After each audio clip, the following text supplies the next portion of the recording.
तो दोस्तों 3 साल के इंतजार के बाद फाइनली अब पुष्पा मूवी का सेकंड पार्ट रिलीज हो गया है, जिसने पहले ही दिन सभी बॉक्स ऑफिस रिकॉर्ड तोड़ दिए हैं। अल्लू अर्जुन की एक्टर ने इस फिल्म के पहले पार्ट को सुपरहिट बनाया था और इस बार उनकी परफॉर्मेंस ने इसके सीक्वल को ब्लॉकबस्टर बना दिया है। एक्शन और एंटरटेनमेंट से भरपूर यह मूवी पहले से भी ज़्यादा बड़ी और इंटरेस्टिंग है। अगर आप इस फिल्म को अच्छी तरह समझना चाहते हैं तो यह वीडियो देखते रहिए। आज मैं पुष्पा 2 द रूल मूवी को शॉर्ट में एक्सप्लेन करूंगा, तो चलिए शुरू करते हैं। मूवी की स्टार्टिंग में पुष्पा को एक सपना दिखता है कि वो सनी अपना लाल चंदन जापान देश को सप्लाई किया, लेकिन उन लोगों ने इसके पैसे नहीं दिए। इसकी वजह से पुष्पा जापान जाता है और उस गैंग से लड़ता है जिन्होंने वह माल खरीदा था, लेकिन लड़ते वक्त पुष्पा को गोली लग जाती है। इससे उसे अपने बचपन की एक घटना याद आती है जब वह ऐसे ही पानी में गिरा था और तब इस भयानक सपने से पुष्पा की नींद खुल जाती है। तो अब बात करते हैं असली कहानी की। इस फिल्म की स्टोरी पार्ट 1 के कुछ टाइम बाद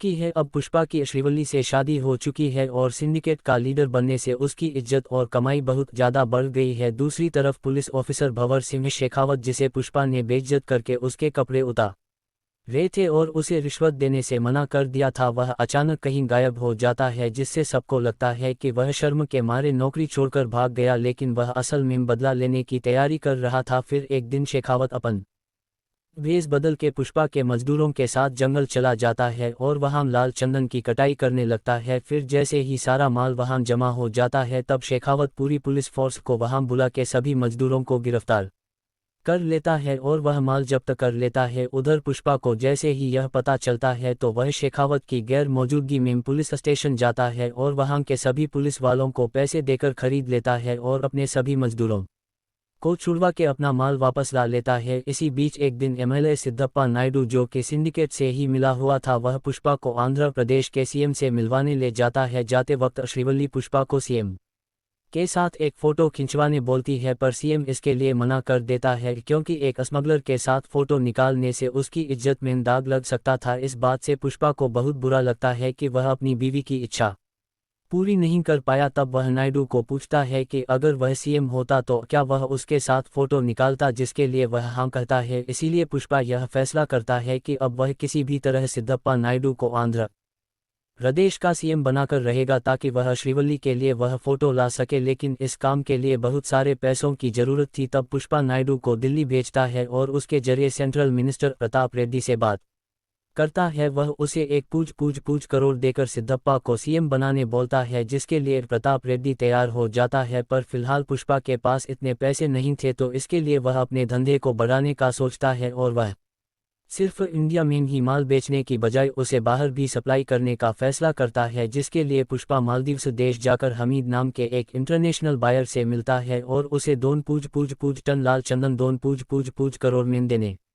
की डील करता है। यह सौदा होने के बाद अब पुष्पा का टारगेट था इतना सारा माल जमा करना। इसके लिए वो लाल चंदन बेचने वाले सभी स्मगलर को अपने सिंडिकेट में शामिल कर लेता है और मजदूरों को ज़्यादा पैसे देकर काफ़ी स्पीड में पेड़ कटवाना शुरू करता है और वह सारा माल अपने चित्तूर जिले में जमा करने लगता है। दूसरी तरफ मंगल सेनु, जो कि सिंडिकेट का पुराना लीडर था, उसे यह पता चलता है कि पुष्पा बहुत सारा माल जमा कर रहा है, जिस से सीनू और उसकी बीवी दक्षा को यह डाउट होता है कि पुष्पा कोई बड़ा काम करने वाला है। इसीलिए वह उसके रास्ते में टांग अड़ने का सोचते हैं और वह भंवर सिंह शेखावत से हाथ मिला लेते हैं, क्योंकि इन दोनों ही पार्टी को पुष्पा से अपना बदला लेना था। तब एक दिन दक्षा शेखावत से मिलकर उसे बताती है कि उनका एक पुराना आदमी बिचा रेड्डी अब सिंडिकेट का मेंबर बन गया है और वो पुष्पा को माल सप्लाई कर रहा है। दक्षा यह जानती थी कि बिछा रेड्डी अपना माल कहाँ से ले जाता है, इसीलिए वह शेखावत को बोलती है कि वह उसका माल जब्त करके बिचा को धमका, ताकि सिंडिकेट के बाकी लोग पुलिस से डरने लग जाए, जिसका फ़ायदा उठाकर सीनू फिर से सबको अपने पक्ष में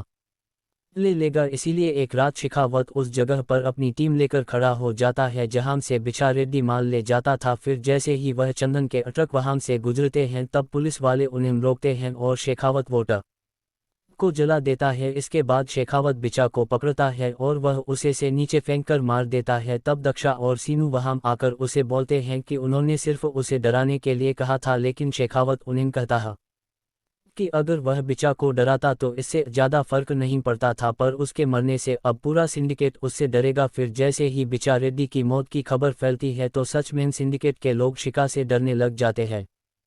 और वह सब मंगल सीनों को फिर से सिंडिकेट का लीडर बनाने की बात करते हैं ताकि पुष्पा और शेखावत के झगड़े में उनकी जान ना जाए। और इस हादसे के लिए सब लोग एमएलए नायडू को दोषी ठहराते हैं क्योंकि उसी ने पुष्पा को सिंडिकेट का लीडर बनाया था। इसीलिए नायडू जाकर शकावली था, वह पैसे लेकर भी शांत नहीं हो रहा था। इसीलिए नायडू बोलता है कि अगर वह पुष्पा से उसे सॉरी बुलवा दे तो क्या वह उसे माफ़ कर देगा। तो शेखावत इसके लिए राजी हो जाता है और फिर वो एक बहुत बड़ी पार्टी रखता है ताकि कि वो सबके सामने पुष्पा को नीचा दिखा सके। उधर सिंडिकेट के सभी मेंबर्स पुष्पा पर यह दबाव डालते हैं कि वो शकावली फिर जिस दिन वो पार्टी रहती है तब पुष्पा बहुत पी लेता है और सबकी बातों में आकर शेखावत के पास जाता है और उसे सॉरी बोल देता है। इससे शेखावत और बाकी सब लोग बहुत खुश होते हैं कि उन्होंने पुष्पा राज को झुका दिया। लेकिन सॉरी बोलने के बाद रह जाते वक्त पुष्पा को होश आता है और उसे यह महसूस होता है कि उसने बहुत बड़ी गलती कर दी। इसीलिए वो दोबारा उस पार्टी में जाता है और शेखावत को एक स्विमिंग पूल में गिराकर वहां टॉयलेट कर देता है। इसकी वजह से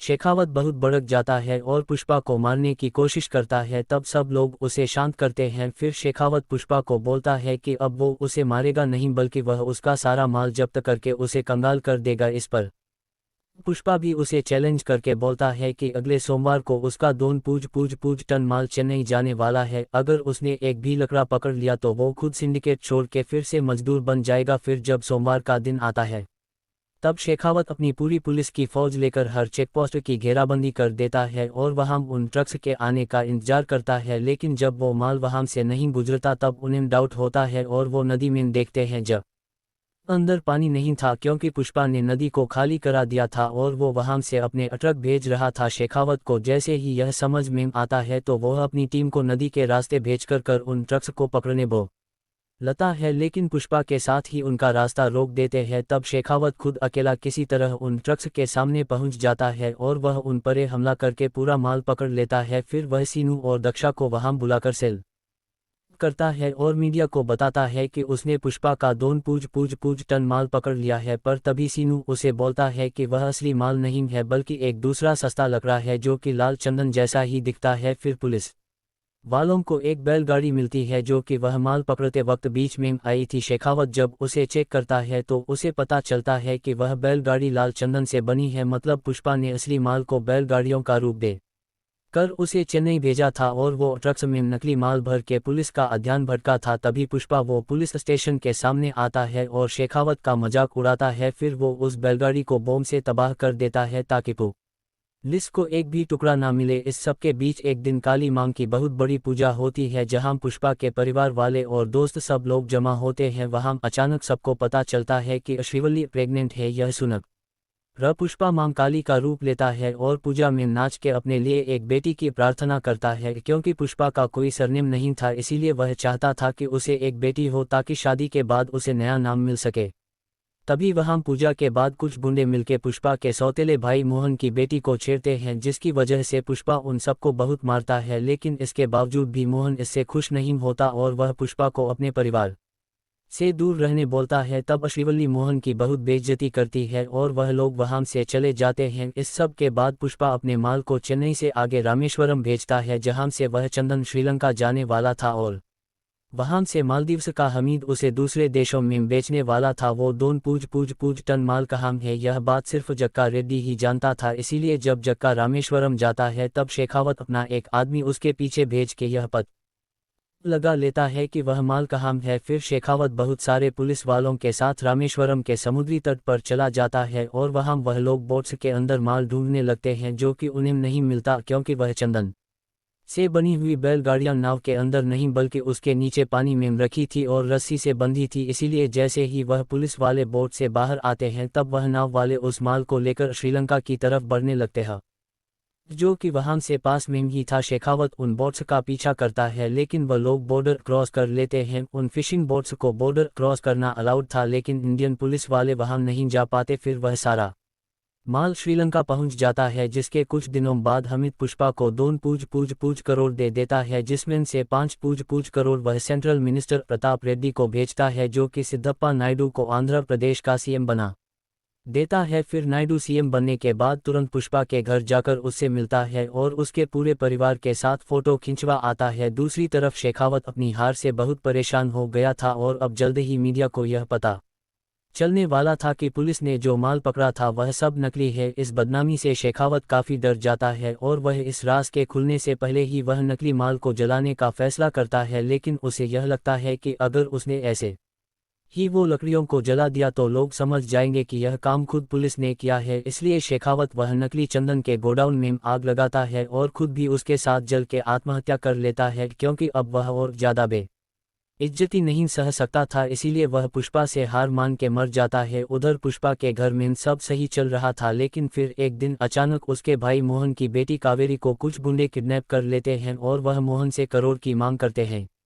यह वही गुंडे थे जिन्होंने पूजा के दिन कावेरी को छेड़ा था और पुष्पा ने उन्हें मारा था। इसीलिए अब वह अपना बदला लेने के लिए कावेरी को किडनैप कर लेते हैं, क्योंकि उन्हें यह मालूम था कि मोहन पुष्पा का भाई है। इसीलिए उसकी बेटी को उठाने से पुष्पा उनके सामने जरूर आएगा। फिर मोहन की बीवी पुष्पा के घर जाकर उससे मदद मांगती है। तब पुष्पा पूरे शहर की नाकाबंदी कर देता है और वह अपने आदमियों का सभी जगह कावेरी को ढूंढने बोलता है। इसके साथ ही वह टीवी पर लाइव आकर उन गुंडों को धमकी देता है कि अगर उस लड़की को कुछ हुआ तो वह उन्हें छोड़ेगा नहीं। इसी दौरान प्रताप रेड्डी जाकर सीएम नायडू से मिलता है और उसे कहता है कि वह पुष्पा को यह सब रोकने बोले, क्योंकि उन गुंडों का लीडर उसका भतीजा बुग्गा रेड्डी है। यह सुनकर नायडू काफ़ी डर जाता है, क्योंकि प्रताप रेड्डी बहुत खतरनाक आदमी था और उसके भतीजे को कुछ भी हो ने से सीएम और सिंडिकेट मुश्किल में पड़ सकते थे। इसीलिए नायडू पुष्पा को कॉल करके उसे बुग्गा का पीछा छोड़ने बोलता है, लेकिन पुष्पा यह बात नहीं मानता और वह बुग्गा के बताए हुए एड्रेस पर पैसे लेकर अकेला पहुंच जाता है। वहां उन सब गुंडों ने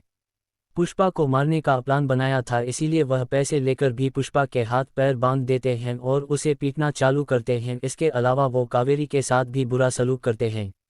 तब पुष्पा हाथ पैर बंधे होने के बावजूद भी उन सबको मारना शुरू करता है। फिर वह अपनी रस्सी काट के सभी गुंडों को खत्म कर देता है। आखिर में वो बुग्गा को मारने ही वाला था, पर तब केश और बुग्गा का बाप वहां आकर को रोकने की कोशिश करता है, लेकिन फिर भी वह उसे मार डालता है। तब बुग्गा का बाप गुस्से में कावेरी को वहां से ले जाने लगता है, इसीलिए पुष्पा उसे भी मार देता है और कावेरी को बचा लेता है, जिसकी वजह से मोहन का दिल पिघल जाता है और वह पुष्पा को अपना भाई मान लेता है, क्योंकि उसने अपनी भतीजी के लिए इतनी बड़ी जंग लड़ ली थी। फिर कुछ दिन बाद कावेरी की शादी तय होती है और मोहन उसकी शादी का कार्ड लेकर सबसे पहले पुष्पा के घर आता है, लेकिन पुष्पा उससे मिलने नहीं आता। तब मोहन उसकी मां से माफ़ी मांगता है और बोलता है कि अगर वह लोग उस शादी में नहीं आए तो वह शादी नहीं होगी। फिर मोहन वहां से चला जाता है और श्रीवल वह शादी का कार्ड पुष्पा को दिखाती है, जहां परिवार के लोगों में पुष्पा के घर वालों का भी नाम शामिल था। यह देखकर पुष्पा का भी दिल पिघल जाता है और वह मोहन को माफ़ कर देता है। इसके बाद शादी का दिन आता है, जिसमें पुष्पा और उसके घर के सब लोग जाते हैं और पूरा परिवार एक हो जाता है। दूसरी तरफ प्रताप रेड्डी के घर में उसके भाई और भतीजे की शोक सभा चल रही थी, जहां सिंडिकेट के कई लोग और पुष्पा के सभी दुश्मन आए थे। वहां जोली रेड्डी भी जाता है, जिसे पिछले पार्ट में पुष्पा ने पीटकर बहुत घायल कर दिया था। जोली अब थोड़ा ठीक हो गया था, इसलिए वह पुष्पा से बदला लेने के लिए प्रताप रेड्डी से मिल जाता है। इसके अलावा प्रताप रेड्डी ने एक नए आदमी से हाथ मिला लिया था, जो कि कावेरी की शादी में गिफ्ट के रूप में एक बम भेजता है और उससे दूर खड़े होकर ब्लास्ट कर देता है। यह आदमी शिखा भी हो सकता है, जो कि अब तक मरा नहीं हो, या फिर पुष्पा का कोई और दुश्मन। उस बॉम्ब ब्लास्ट में शायद पुष्पा के परिवार वाले मर जाएंगे और वह अकेला जिंदा बच जाएगा, क्योंकि अब इस मूवी का तीसरा पार्ट आने वाला है, पुष्पा 3 द रैम्पेज, जिसमें पुष्पा अपने परिवार वालों की मौत का बदला लेगा। तो दोस्तों, यह था पुष्पा 2 मूवी का एक्सप्लेनेशन। अगर आपको यह वीडियो अच्छी लगी हो तो इसे लाइक और शेयर जरूर करिए, और ऐसी ही इंटरेस्टिंग वीडियोस देखने के लिए सब्सक्राइब कीजिए हमारा चैनल और इस बेल आइकन को दबाइए, ताकि आपको हमारी वीडियोस सही टाइम पर मिल सके।